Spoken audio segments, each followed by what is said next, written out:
Lo voy a repetir otra vez, que como que es que está difícil de asimilar. Dios tiene tanta fe en ti que te está revelando sus planes. Yo le estoy revelando mi propósito y mis planes a más que vencedores, porque yo sé que más que vencedores no se van a detener en el camino. Venga el proceso que venga, venga el embate que venga, venga la transición que venga. Ellos van a seguir de generación en generación hasta que suene la trompeta y sea levantado a mi presencia. Gloria a Dios. ¿Sabes que Dios tiene más fe en ti que la que tú tienes en Él? Ay, pastor, ¿qué es eso de que Dios tiene fe en nosotros? Bueno, cuando Dios dice, yo sé que Abraham va a hacer esto. El lenguaje de Dios es fe. Llamar las cosas que no son como si fuesen. El lenguaje de Dios es fe. Cuando Satanás va donde Job y Dios le pregunta, ¿no has considerado a mi siervo Job? Y Satanás le dice, lo que pasa es que tú lo tienes cercado. Y Dios le dice a Satanás, quítale todo, no toques su carne porque eso es mío, quítale todo para que tú veas. Satanás le dice, mira, quítale todo para que tú veas cómo te maldice en tu presencia. Y Dios le dice, tócalo, quítaselo. ¿Tenía fe o no tenía fe Dios de Job? Yo quiero decirte algo, ya no estás Job, estás tú y Dios tiene fe en ti. Y Dios quiere que tú le correspondas con la misma fe. Porque de acuerdo a tu fe, conforme a tu fe será hecho. Aleluya. Y Dios depositó una palabra sobre tu vida, sobre tu casa, sobre tu familia, sobre tu ministerio, sobre tu negocio, sobre tu trabajo, donde quiera que tú pises. Mire, una de las palabras que Dios me dijo hoy, yo tengo, mire, aleluya, Dios me dijo en esta tarde a través de la profeta Evelyn Figueroa, Dios te dice, Pastor Dani, Dios te dice, me lo dijo a las 2 de la mañana, que todo lo que tú pises, que todo lo que tú toques va a ser bendecido y santificado porque Dios te está respaldando. Óigame, acá, eso es que Dios tiene fe en lo que yo puedo realizar para Él. Pero hay gente que no creen, hay gente que no creen y Dios le habla y no creen. Y dicen amén, pero no creen, dicen amén de la boca para afuera, no creen con el corazón. Gloria. Y Dios le ha dado una palabra, Dios ha empeñado su palabra a ellos, pero no creen. Que bueno, aquí no hay, eso es por allá. Pero aquí no hay, aquí hay gente de fe, aquí hay gente que cree lo que Dios le dijo. En esta tarde hay gente que sabe, que está seguro lo que Dios le habló. Aleluya, y conoce que el propósito es mayor que cualquier otra cosa y proceso que puede estar atravesando. Yo no sé si está... ¿Voy hablando con alguien? Amén. Por eso nos llamamos Casa de Oración y Restauración más Vencedores. más Vencedores. más Vencedores. más Vencedores. más Vencedores. más Vencedores. y más es más, diga más es más. Más es más. Ahora, Dios, mire, como le dije, Abraham es el modelo perfecto de lo que Dios quiere que tú hagas con la bendición. Abraham es el modelo perfecto de cómo Dios quiere que tú manejes la bendición.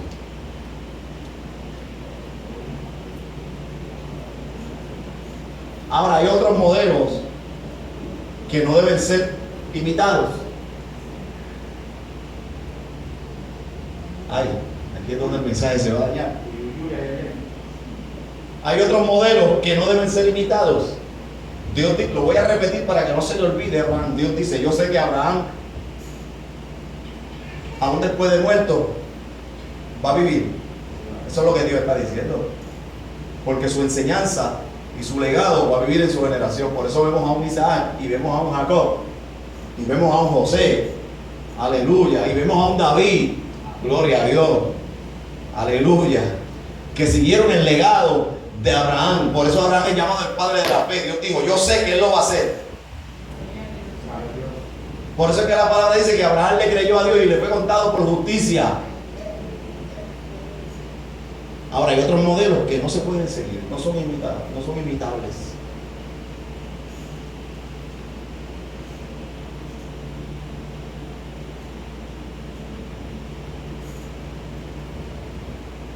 Cuando Israel está en el desierto, cuando Israel está en Egipto, perdón, Dios despojó a Egipto de toda su riqueza, de todo su oro, de toda su plata, de todas sus piedras preciosas. Dios despojó al imperio mundial de aquel entonces llamado Egipto y transfirió las riquezas de Egipto a manos de Israel. ¿Sabe que Israel entró millonario al desierto? ¿Usted lo sabía?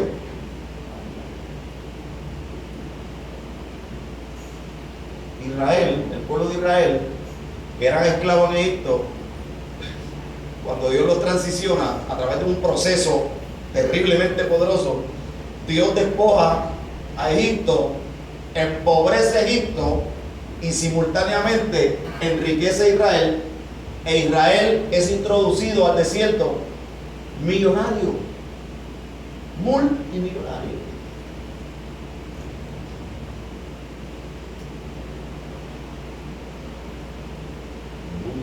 De silencio. Ahora,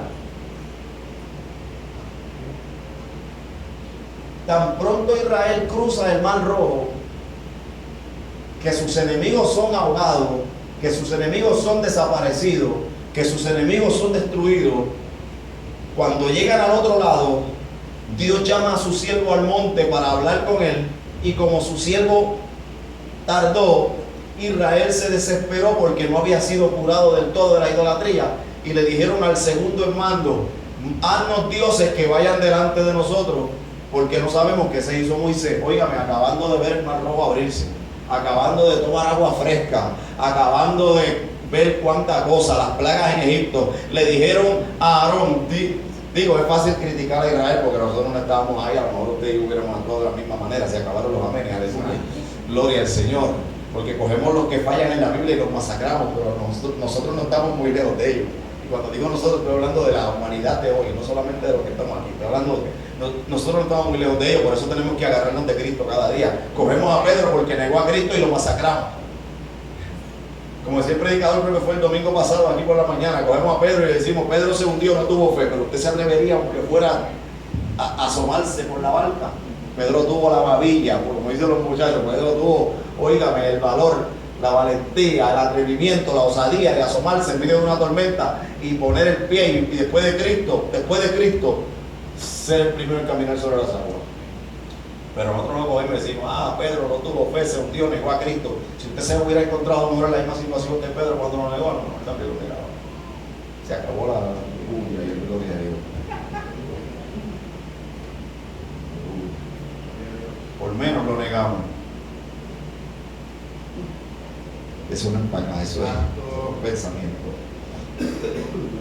Óigame.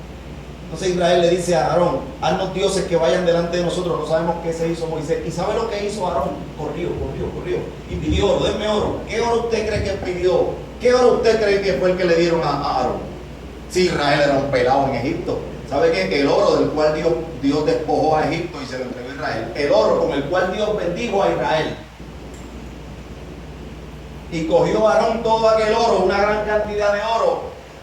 Y como de los israelitas había gente que tenía artes, habían labradores, había escultores, había de todo. Había un muchacho que no es aquel, no es ese, pero había un muchacho llamado Besaleel, que dice que Dios lo había dotado con toda inteligencia y sabiduría, en toda obra era un artífice por excelencia, era un ingeniero en aquel entonces, en aquel tiempo. O sea, que había gente inteligente que Dios había dotado con una sabiduría increíble, que no habían ido a la universidad, no habían ido a Harvard, no habían ido aleluya, a la Universidad de Yale, no habían ido, y eran gente expertos en cuánta obra había. ¿Quién usted se cree que hizo? No le crean todo lo que dice Discovery. ¿Quién usted se cree que hizo las pirámides de Egipto? Los hijos de Israel.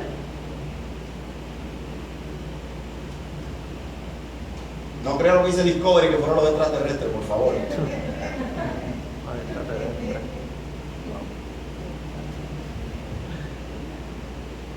Ellos ponen unas letras chiquititas que no todo lo que... O sea que nosotros no leemos nunca las letras pequeñas. Ellos ponen unas letras chiquitas que no todo lo que sale por ahí es verdad. Muchas cosas son ficción. Aleluya. Pues el oro con el cual Israel fue bendecido, Aarón tomó gran parte de aquel oro, y yo no sé cuál de los artífices o cuáles tomaron y empezaron a fundir aquel oro y esculpieron un becerro. Y aquel becerro que Dios le acababa de decir hace un poco de tiempo no te harás imágenes delante de mí. Lo primero que hicieron fue una imagen para adorarla, porque el problema del ser humano, ¿sabe cuál es? Que necesita ver para caminar. Y hasta que nosotros no vemos una señal, no caminamos. Por eso hay tanta gente siguiendo a los hombres, porque necesitan, como, mire, Satanás sabe que en las multitudes necesitan un líder, y por eso levanta falsos profetas y engañadores, porque sabe que la gente necesita un líder y necesita líderes a seguir. Eso fue lo que le dijo a Israel a Aarón: haznos dioses para que vayan delante de nosotros, porque no sabemos. ¿Qué le pasó al líder Moisés? Óigame. Pero el punto que quiero traer es que aquel oro con el cual Israel había sido bendecido, lo convirtieron en maldición. Y aquella desobediencia de idolatría, aquella desobediencia en la cual se apartaron de Dios, trajo muerte, trajo maldición, trajo retroceso al pueblo. Este es el primer modelo, el cual no se puede imitar. No podemos convertir la bendición de Dios en maldición. Es fácil decir, pero si Dios sabía que ellos iban a convertir la bendición en maldición, si Dios sabe que hay gente que no va a hacer nada bueno con la bendición, ¿para qué los bendice? Porque Dios está tan apasionado en bendecir las personas que aunque Dios sabe, mire, aleluya. El problema es que nosotros, si Dios no nos bendice, nos quejamos, y si nos bendice también.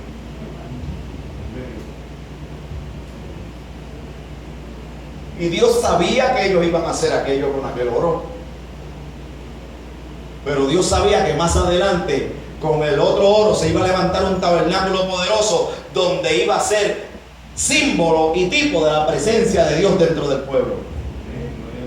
Porque a Dios nuestras fallas en el camino no lo detienen, no detienen su propósito. No, usted no me escuchó. Tus fallas y mis fallas en el camino no detienen el cumplimiento del propósito de Dios. Pueden atrasar la bendición en mi vida, pero el cumplimiento global de Dios nada lo puede detener, porque lo que Dios dijo que va a hacer, lo va a hacer y nada lo puede frenar. Ahora me toca a mí decidir qué yo voy a hacer por la bendición. Vemos el caso de Israel. Israel convirtió la bendición en maldición.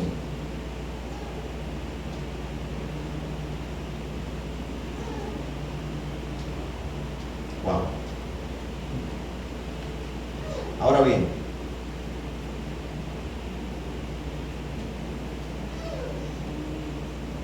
hay un relato en Segunda de Samuel, capítulo 11. Está el segundo modelo que tampoco debe ser imitado.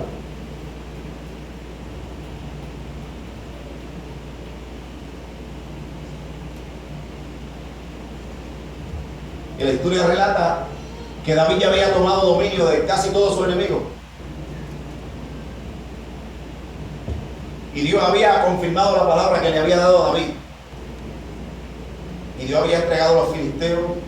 Dios había entregado prácticamente todas las naciones de aquel entonces cercanas bajo el dominio de David. Ay.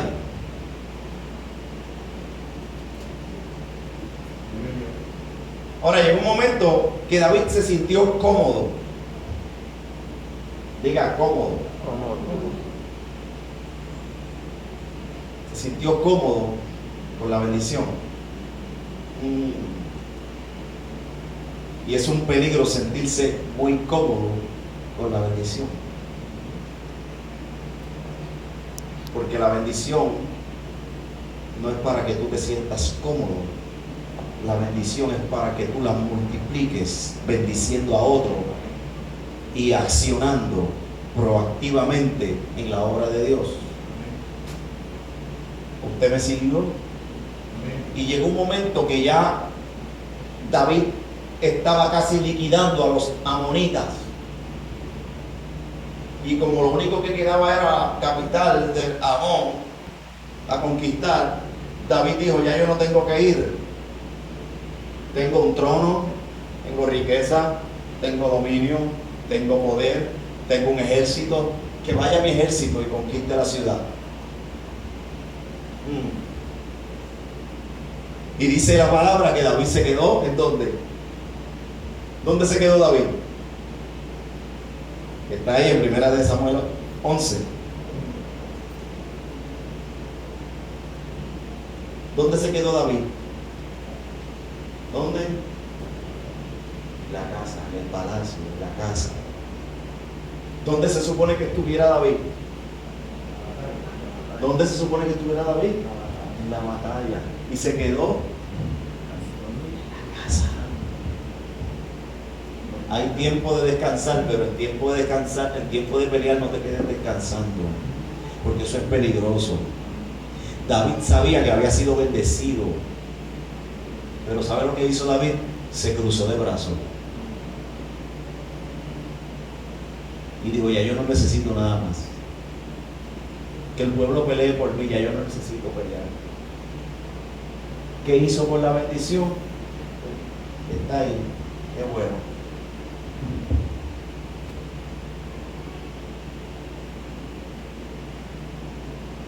Y el problema es,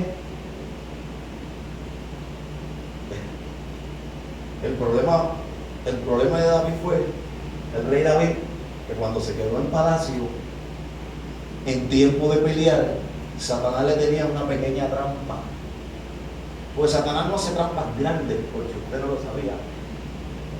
Satanás hace trampas pequeñitas que ni se ven.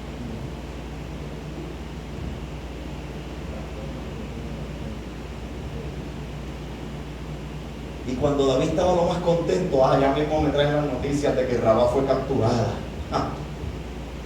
Y en un momento así, yo no sé qué estaba haciendo, yo no sé qué estaba pensando, yo no sé, pero estaba en el palacio. Y de momento mira, yo no sé si miró a la izquierda o a la derecha, pero miró para donde no tenía que mirar. Y allá el diablo le tenía la trampita. Y vio una mujer preciosa, escultural, cuerpo de guitarra.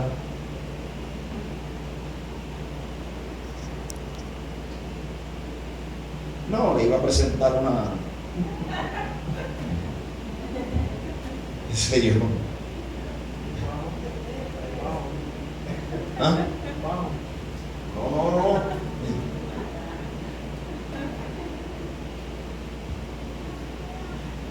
Estoy pensando, tratando de...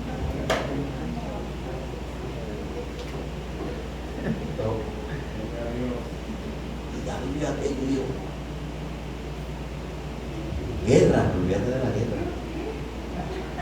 Rabá, olvídate de Rabá.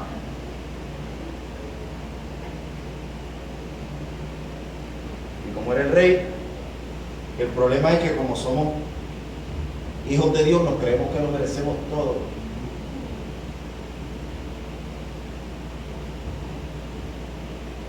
Vamos aquí. No, porque yo soy hijo de Dios. Y a mí Dios me dio la bendición, y la Biblia dice que yo soy bendecido con toda bendición, y a mí la bendición el diablo no me la puede quitar. El diablo no te la puede quitar, pero tú se la puedes entregar si te descuidas. Y eso fue lo que pasó con David, se descuidó y fue indiferente a la bendición de Dios. Y cuando el diablo le presenta, ¿sabe qué pasa? Que cuando somos indiferentes a la bendición de Dios, como que nuestros sentidos espirituales son anestesiados. Se va y se pierde el discernimiento, se pierde la sensibilidad a la voz del Espíritu Santo, se pierde esa conexión, aleluya, oh aleluya, que tenemos con Dios. Entonces empieza la dejadez y empieza, aleluya. Y ya no tengo que ir para la iglesia, ya no tengo que orar, ya no tengo que leer la Biblia, ya no tengo porque, etcétera. Mire, ahora que tenemos 2 cultos nada más, cuídese más. No se desconecte. De hecho, su vida espiritual no depende al 100 de los cultos de la iglesia, porque hay gente en otros países del mundo que no se puede congregar. Si usted no lo sabía. El otro punto es que hay gente que van 7 días a la semana, 7 cultos distintos y están desconectados también. Pero esos son otros 20 pesos. Aleluya. ¿Estamos aquí? Voy a terminar.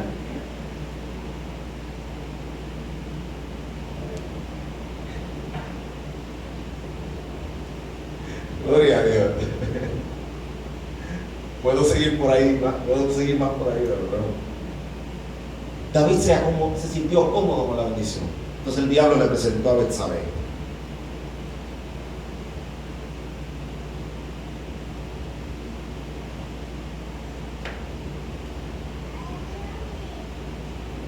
Y cayó con Betsabé.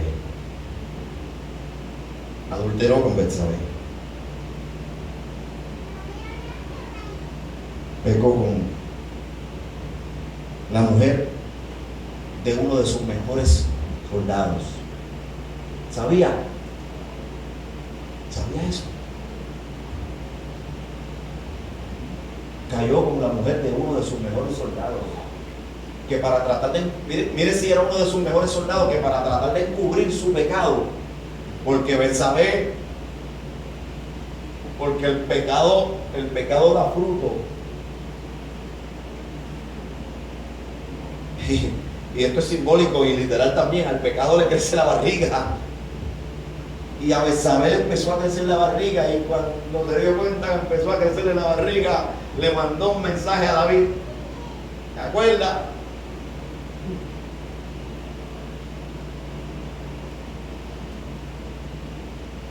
Una noche de copas, una noche loca.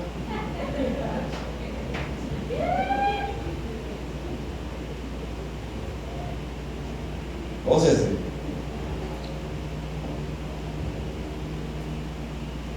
¿te acuerdas? La barriga está creciendo. Y el semáforo no prende en rojo.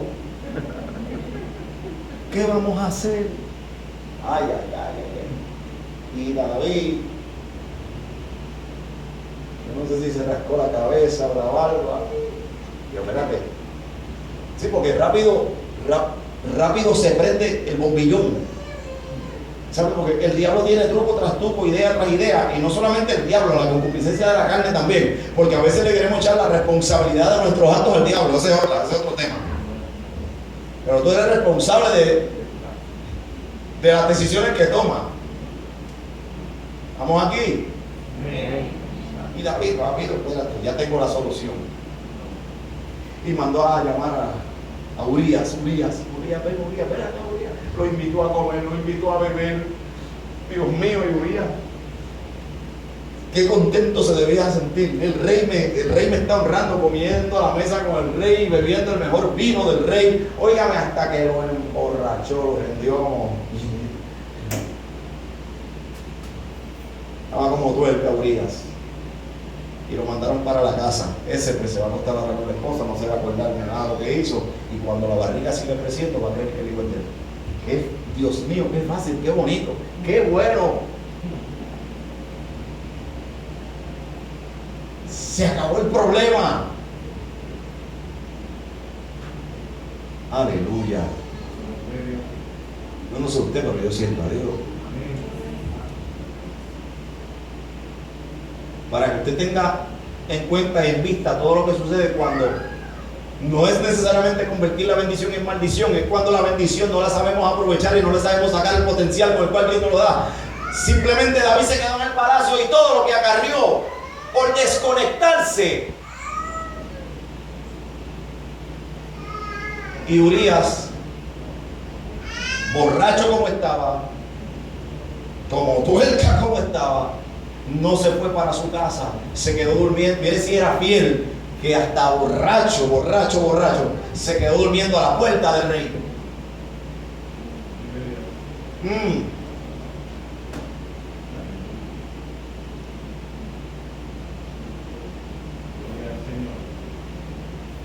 Porque bueno y sano, David lo mandó y él no quiso ir. ¿Cómo va a ser mi rey? Estamos en guerra. Pues David dijo, por los borrachos, para que o sí, o a la mala, o a la buena o a la mala. Y a un borracho, era tan fiel aquel hombre, Wilma, que a un borracho se quedó a la puerta del rey. Y le llegó la noticia al rey al otro día. Y David volviéndose loco. ¿Qué hago?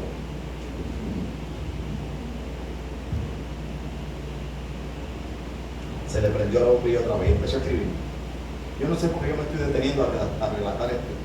Y empezó a escribir. Y le mandó una carta al capitán del ejército, a Joab.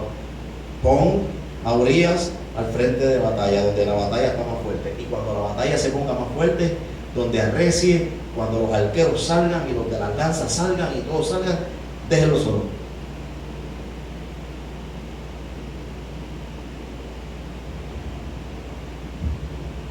El pecado ciega tanto que uno hace unas cosas. El pecado, mire, el pecado ciega tanto, y este no es un mensaje de mucho amén y aleluya, yo lo sé. Pero el pecado ciega tanto que uno hace unas maromas que cuando uno mira para atrás dice, Dios mío, ¿qué dice eso? Pues yo creo que la mayoría de los que estamos aquí, no todos, pero yo creo que la mayoría de los que estamos aquí hicimos nuestras cositas. Hicimos nuestro truquito y nuestra trampita. ¿Usted me entiende? El pecado hace que tú brinques 3 pelos de alambre y cuando tú miras para atrás tú dices, wow.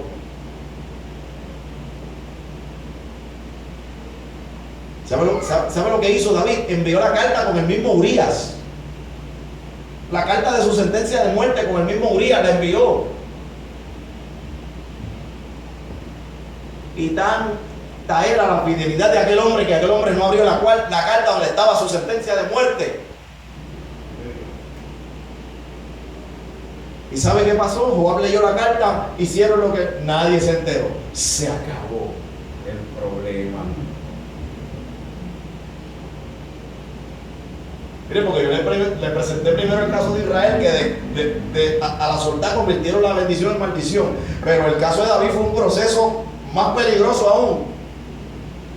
Porque la Biblia dice que al que más se le da, más se le demandará. Por eso le pregunté al principio, ¿cuántos son bendecidos? Usted me levantó la mano, usted se está comprometiendo con una palabra muy poderosa, porque a mayor es su bendición, mayor responsabilidad usted tiene para con el que lo bendijo.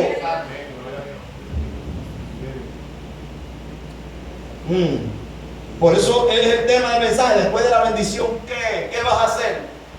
¿Te vas a acomodar, la vas a convertir en maldición o la vas a poner a fluir como un río poderoso? Porque para eso fue que Dios te bendijo, no es para que tú te acomodes y digas, ¡ay, qué bueno!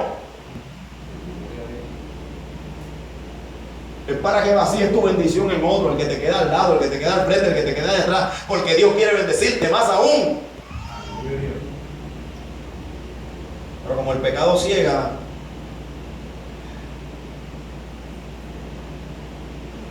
óigame, Joab hizo, el capitán del ejército hizo lo que David escribió: mataron a Urias.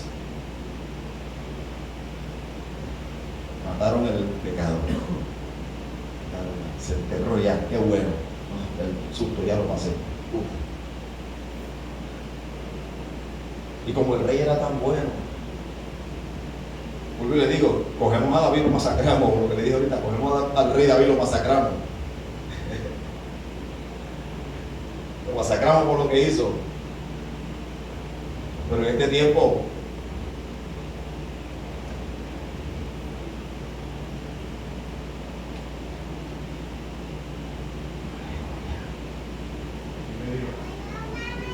y como el rey era tan bueno, ¿sabes lo que hizo David?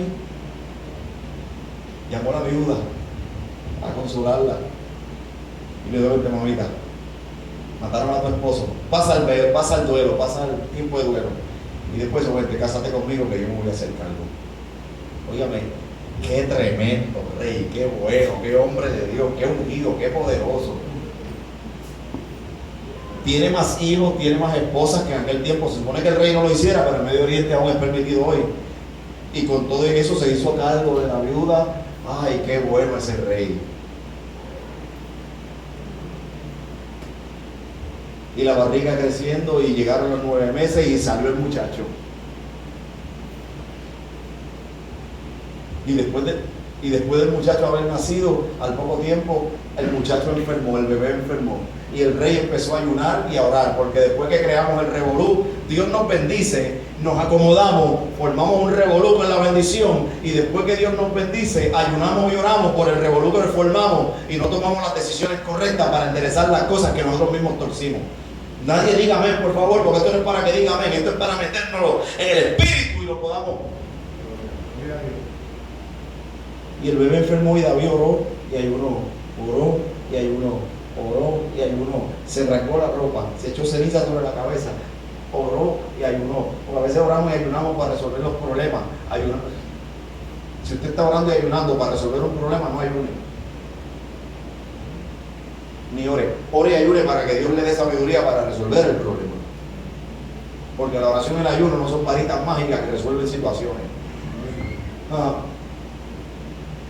Entonces, Dios le mandó el profeta Natán. Lo descubrió, no voy a entrar ahí ahora, lo descubrió. Dios lo confrontó, no para destruirlo, como he dicho otras veces, sino para restaurarlo. Y el profeta le dice, y el hijo va a morir. El fruto del pecado va a morir.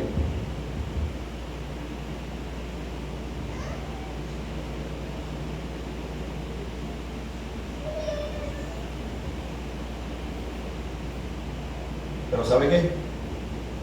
Dios es tan misericordioso, diga misericordioso. Misericordioso. Dios es tan Dios.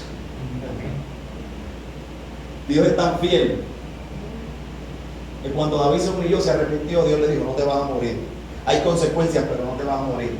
No morirás por tu pecado. ¿Sabe qué? Se murió el bebé. Dios sanó la vida de David. Y usted sabe qué, y no es una licencia para nosotros pecar y después arrepentirnos, porque eso no es arrepentimiento. De la misma Betsabé, como Dios había sanado el pecado de David, Dios olvidó su pasado. De la misma Betsabé, como ahora las cosas estaban ley, de ahí salió y nació Salomón, que fue el próximo, el futuro rey de Israel. Porque yo no sé si tú me estás entendiendo, cuando Dios te restaura, cuando Dios te sana, cuando Dios te libera, cuando Dios te levanta, cuando Dios te perdona, Dios no le interesa lo que pasó ayer, a Dios no le interesa lo que pasó hace 5 minutos para atrás, a Dios lo que le interesa es restaurarte, levantarte y hacerte más poderoso de lo que eras ayer. Yo no sé si tú puedes adorar a Dios por eso. Aleluya, estoy terminando ya. Ahora, después de la bendición que le presenté 3 modelos.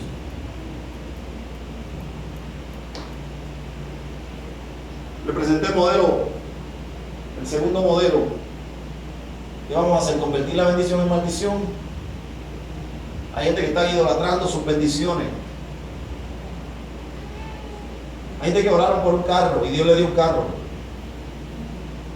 Señor, cuando me deje el carro, no me pierdo un culto. ¿Han escuchado eso? Señor, cuando me deje el carro, voy para los hospitales a visitar a los enfermos.